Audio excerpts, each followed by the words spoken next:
ఒక ఎన్ఆర్ఐగా మీరు బంగ్లాదేశ్లో జరిగిన పరిణామాలని ఏ విధంగా తీసుకుంటున్నారు? ప్లస్ రేపు భారతదేశానికి కానీ లేకపోతే ప్రజానీకానికి కానీ ఎటువంటి మెసేజ్ ఇస్తున్నారు ఒక ఎన్ఆర్ఐగా?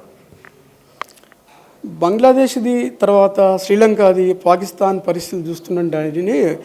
దీంతోపాటు ఆఫ్ఘనిస్తాన్ కూడా అన్నిటికన్నా ముఖ్యమైనది ప్రజల జీవిత విధానం ఎట్లా జరుగుతుంది, వాళ్ళకు ఆర్థిక వసతులు ఏ విధంగా ఉన్నాయి, స్థితిగతులు ఏ విధంగా ఉన్నాయి, సామాజిక స్థితిగతులు ఏ విధంగా ఉన్నాయి, ప్రజలు అక్కడ శాంతి సౌభాగ్యాలతో ఉన్నారా లేరా, ఇదే ముఖ్యమండి. కులమానం ఇదే మనము చూస్తూ ఉన్నాము. ఒక దేశంలో కువైట్ లాంటి ఒక 20 కిలోమీటర్లు 50 కిలోమీటర్ల లోపల ఉన్న దేశాలలో ఇవాళ పర్ క్యాపిటల్ చూసినట్లయితే ఆ దేశ కరెన్సీ వాల్యూ చూసినట్లయితే 287 రూపాయలు ఉంది.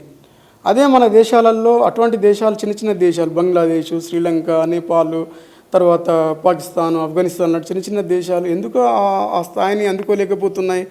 ఒకసారి ఆలోచన చేయాలి మనం. మరి ఇటువంటి ఆర్థిక స్థితిగతులు చక్కగా లేనప్పుడు, ఆర్థికంగా అసమాధానం ఉన్నప్పుడు మరి ఈ విధంగా ఉద్యమాలు తర్వాత ఈ గొడవలు జరిగే అవకాశం ఎక్కువగా ఉంటుంది.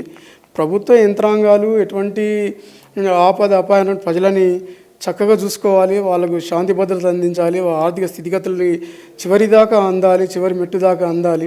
ప్రతి ఒక్కరిని పరిగణలోకి తీసుకొని ఈ ప్రభుత్వాలు సరైన నిర్ణయాలు తీసుకుంటే మంచినే జరుగుతుందండి. లేకపోతే రాను ఇంకా తీవ్రమైన ఉద్యమాలు జరిగే అవకాశం ఉంది.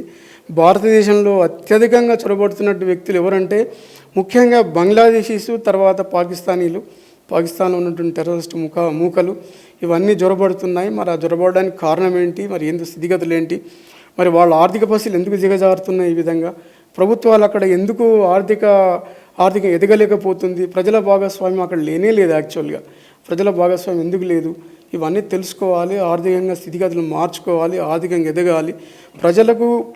ప్రభుత్వాల మీద ప్రభుత్వాల నమ్మకం ఉంటుంది, ఆ నమ్మకాలను ఒమ్ము చేయకూడదు. కొద్దిగా స్టార్ట్ చేసుకోవచ్చండి. అటువంటి పరిస్థితులు చుట్టుపక్కల దేశాలు అయినా కూడా భారతదేశం ఎంతో మెరుగైన స్థితిలో ఉంది.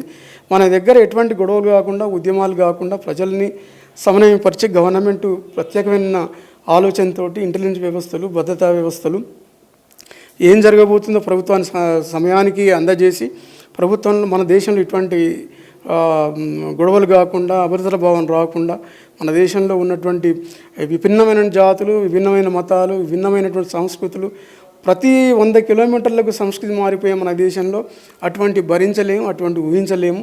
కాబట్టి అందరూ దీన్ని సహకరించి మనము ప్రభుత్వాన్ని నమ్ముకోవాలి, ప్రభుత్వం కూడా మనం నమ్ముకోవాలి. ప్రభుత్వాలు సరైన నిర్ణయాలు తీసుకోవాలని కోరుకుంటున్నాం.